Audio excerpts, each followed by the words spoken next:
MA baby CPM-ന്റെ general secretary ആകാൻ പോകുന്നു. നിർണായക തീരുമാനം പാർട്ടി കോൺഗ്രസിൽ ഉണ്ടാവുന്നു.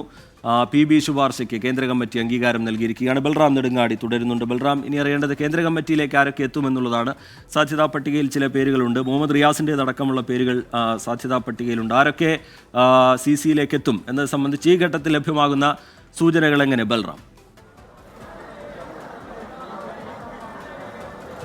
റിജിത, പുതിയ കേന്ദ്ര കമ്മിറ്റിയുമായി ബന്ധപ്പെട്ട് കേരളത്തിൽ നിന്നും 3 ഒഴിവുകളാണ് നിലവിൽ ഉള്ളത്. ഈ ഒഴിവിലേക്ക് മുഹമ്മദ് റിയാസ് അടക്കമുള്ള പേരുകൾ പരിഗണിക്കപ്പെടുന്നുണ്ട്. ഒപ്പം തന്നെയാണ് PK ബിജുവിൻ്റെ പേര് സജീവമായി പരിഗണനയിലുണ്ട്. ഇതുകൂടാതെ മറ്റ് പേരുകൾ ദിനേശൻ പുത്തലത്തിന്റെ പേരും സജീവമായി പരിഗണനയിലുണ്ട്. TP രാമകൃഷ്ണന്റെ പേരും പരിഗണനയിലുണ്ട്.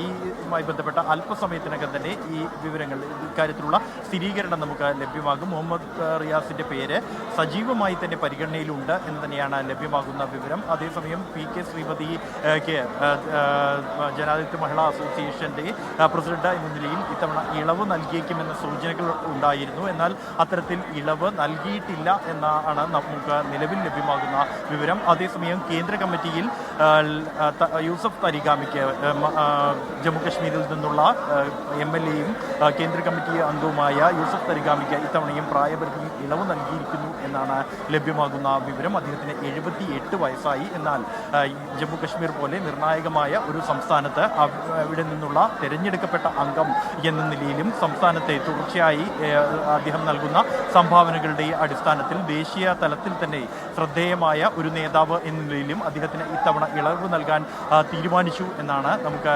ലഭ്യമാകുന്ന വിവരം എന്നുള്ളത്. മുഖ്യമന്ത്രി പിണറായി വിജയന് പോളിറ്റ് ബ്യൂറോയിൽ ഇളവ് നൽകിയിരിക്കുന്നു. അദ്ദേഹത്തിൻ്റെ രാജ്യത്ത് തന്നെ പാർട്ടി ഭരിക്കുന്ന ഏക സംസ്ഥാനം, അവിടുത്തെ മുഖ്യമന്ത്രി പാർട്ടിയുടെ നിർണായക തീരുമാനമെടുക്കുന്ന ഉന്നത സമിതിയുടെ ഭാഗമായി വരണം എന്നും അത് പാർട്ടിക്കും ഒപ്പം തന്നെ ഭരണത്തിനും ഗുണം ചെയ്യും. പാർട്ടി നയത്തോട് ചേർന്ന് നിൽക്കുമ്പോൾ അത് അത്തരത്തിൽ ആശയക്കുഴപ്പങ്ങൾ ഉണ്ടാവാൻ ഇടയാക്കില്ല എന്നതടക്കമുള്ള അഭിപ്രായങ്ങളായിരുന്നു അദ്ദേഹത്തിന് ഇളവ് നൽകാൻ കഴിഞ്ഞ കണ്ണൂർ ചേർന്ന പാർട്ടി കോൺഗ്രസിൽ ഉയർന്നു വന്നത്. സമാനമായ സാഹചര്യം ഈ ഘട്ടത്തിലും നിലനിൽക്കുന്നു എന്നതുകൊണ്ട് തന്നെ മുഖ്യമന്ത്രിക്ക് ഇത്തവണയും പോളിറ്റ് ബ്യൂറോയിൽ പ്രായപരിധിയിൽ ഇളവ് നൽകാനുള്ള തീരുമാനം എടുത്തിരിക്കുന്നു. മറ്റാർക്കും തന്നെ ഇളവില്ല. പ്രകാശ് കാരാട്ട്, ബൃന്ദ കാരാട്ട് അടക്കമുള്ള നേതാക്കൾ ഒഴിയാൻ തീരുമാനമായിരിക്കുന്നു. ഇന്നലെ വൈകിട്ട് ചേർന്ന പോളിറ്റ് ബ്യൂറോ യോഗത്തിൽ തന്നെ ഇക്കാര്യത്തിൽ തീരുമാനമെടുത്തിരുന്നു. തുടർന്ന് അക്കാര്യം കേന്ദ്ര കമ്മിറ്റി അംഗീകരിച്ചിരിക്കുകയാണ്. ഇതിനെ തുടർന്നാണ് പുതിയതായി 7 പേർ പോളിറ്റ് ബ്യൂറോയിലേക്ക് എത്തിയിരിക്കുന്നു. കേരള ഘടകത്തിൽ നിന്നും ആരുമില്ലെങ്കിൽ പോലും മലയാളിയായ ബിജു കൃഷ്ണനെ പോളിറ്റ് ബ്യൂറോയിൽ ഉൾപ്പെടുത്തിയിട്ടുണ്ട്. അതേസമയം കിസാൻ സഭയ്ക്ക് കൂടുതൽ പ്രാതിനിധ്യം പോളിറ്റ് ബ്യൂറോയിൽ ലഭിച്ചിരിക്കുന്നു ഇത്തവണ എന്നുള്ളതും ശ്രദ്ധേയമാണ്. ബിജു കൃഷ്ണനൊപ്പം തന്നെ രാജസ്ഥാനിൽ നിന്നുള്ള MLA-യും കിസാൻ സഭാ നേതാവുമായ അമ്രാറാം ഉൾപ്പെട്ടിട്ടുണ്ട്. കൂടാതെ നേരത്തെ തന്നെ പോളിറ്റ് ബ്യൂറോയിൽ മറ്റ് കിസാൻ സഭയിൽ നിന്നുള്ള നേതാക്കൾ നേരത്തെ തന്നെ ഉൾപ്പെടുന്നുണ്ട്.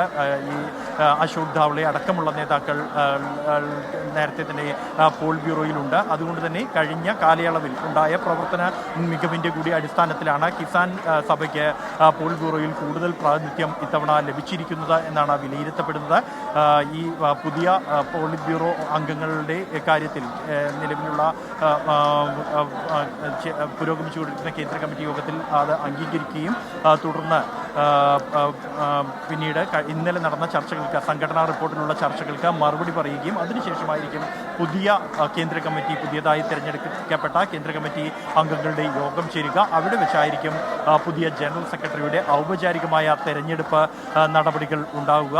നിലവിൽ എന്തായാലും നമുക്ക് ലഭ്യമാകുന്ന സൂചനകൾ അനുസരിച്ച് ഈ പോളിറ്റ് ബ്യൂറോയിലേക്ക് പുതിയതായി 7 പേർ എത്തിയിരിക്കുകയാണ്. ഇവരുടെ പേരുകൾ അംഗീകരിച്ചു കഴിഞ്ഞിരിക്കുകയാണ് ഇപ്പോൾ ചേർന്ന യോഗത്തിൽ.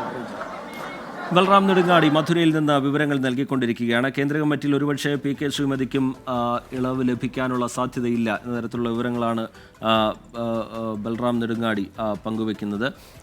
ചില പേരുകൾ കേരളത്തിൽ നിന്ന് കേന്ദ്ര കമ്മിറ്റിയിലേക്ക് നേരത്തെ തന്നെ പറഞ്ഞു കേട്ടതായി നമുക്ക് മുമ്പിലുണ്ട്. അത് PK ബിജുവിൻ്റെ പേരും പുത്തലത്ത് ദിനേശൻ്റെ പേരും TP രാമകൃഷ്ണൻ്റെ പേരും PA മുഹമ്മദ് റിയാസിൻ്റെ പേരുമൊക്കെ ഒരുപക്ഷെ കേന്ദ്ര കമ്മിറ്റിയിലേക്ക് എത്താൻ സാധ്യതയുണ്ട് എന്ന് വിലയിരുത്തപ്പെട്ടിരുന്നു.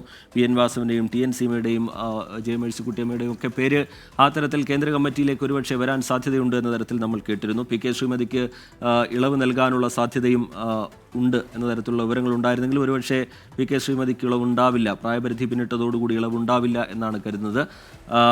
അതിൻ്റെയൊക്കെ വിശദാംശങ്ങൾ അല്പസമയത്തിനകം തന്നെ പുറത്തു വരും.